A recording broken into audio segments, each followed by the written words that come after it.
Hola, bienvenidos a Lightspeed Spanish. Do you know that I have spent around about 20 years teaching Spanish? And there's something that I do every single time that a student says to me, "Can you say this in Spanish?" I'm going to share what that is with you en la segunda parte. Ojalá tuviera yo un español más decente. So I've lost count of the times that my students have said to me, asked me, "Gordon, can you say this in Spanish?" Now, understanding that I'm not Spanish, so what I have to do is I have to use a reference. I have to know, is that correct? Can you say that in Spanish? And trust me, the structures that the students give me are quite foreign to me sometimes, like structure that I haven't seen before, or it's just, I don't know. Just looking at it personally, I don't know if you can say that or not. And so what do I do? Well, these days, we were just going to ChatGPT and say, is this a correct sentence? However, I've got a much better system than that. What's my system? Well, my system is my wife.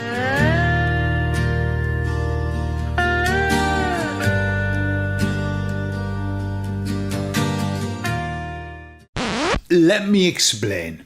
During the 22 years that Cynthia and I have been together, I've asked her the same questions. I said to her, "Can you say this in Spanish? Is that a correct sentence?"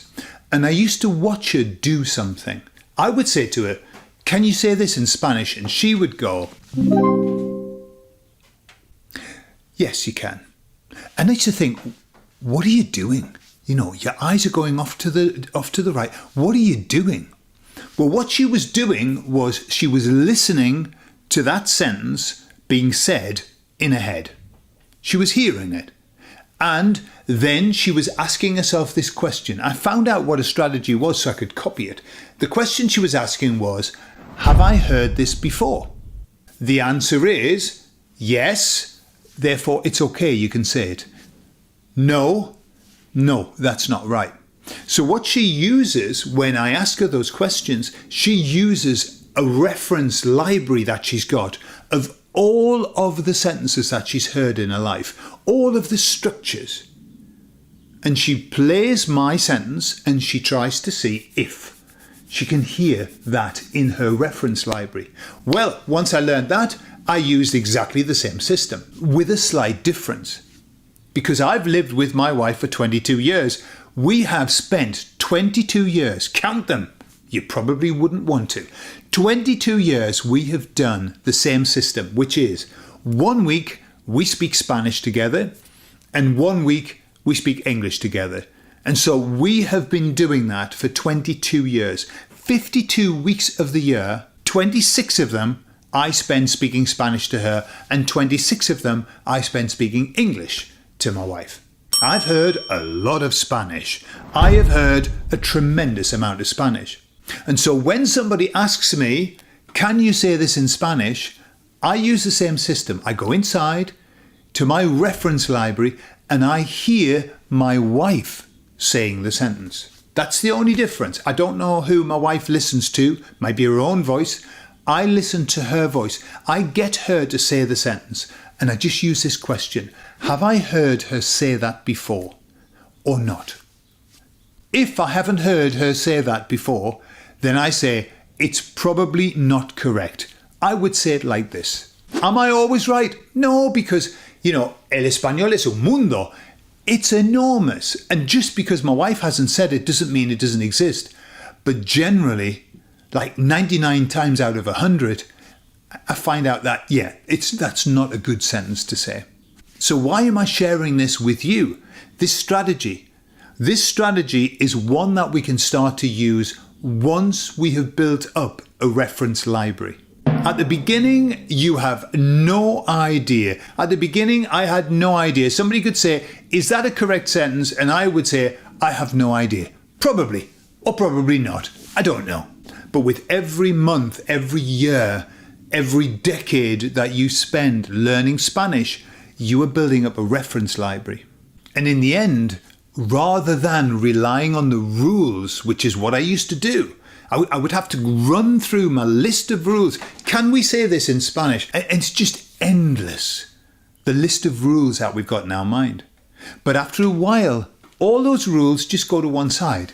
And the question is that the right sound or not? Is that melody hitting the right notes, or is that melody hitting a bum note? That's how I have to measure things. Now, generally, I still have to turn to my rules every now and again, but generally is that music to my ears, or is that a cacophony of sounds that doesn't make the right sound for me? And that's all that we have to do. Now, that takes time, but you just keep doing it. The more you listen, and this is absolutely the key, the more that you listen to people speaking, the more that you interact with Spanish people, the bigger your reference library becomes, until you know, hang on, this is what I hear. And I'll leave you with this. If I talk to a student, I only need to talk to the student for around about 2 minutes, tops, to know if they have lived in a Spanish-speaking country or if they have learned their Spanish whilst living in a non-Spanish speaking country. I can tell straight away. My wife can tell straight away. Why? Because people who have lived and have listened to Spanish speakers over and over again have a certain way of speaking. They use structures that we hear on a daily basis. And people who haven't been to Spain and haven't spent time listening to Spanish speakers, they use structures that tend to lend themselves more to the English structure or whatever it is that their language is. Not everybody has the opportunity of living in a Spanish-speaking country. Not everybody has the opportunity of marrying a Spanish native beautiful woman like what my wife is.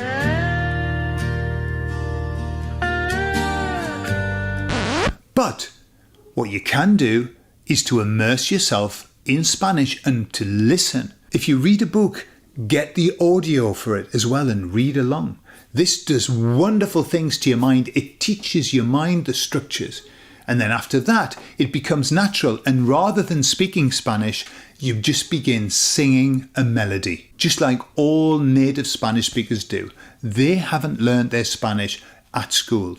They learned their Spanish by listening to their parents speaking, to their friends, to their relatives, and learning the music of the language. ¿Y qué música más bonita es el español hablado? Así que hay que escuchar y escuchar y escuchar y luego practicar. Pero primero, escuchar. Muchas gracias, chicos. Hasta luego. Adiós.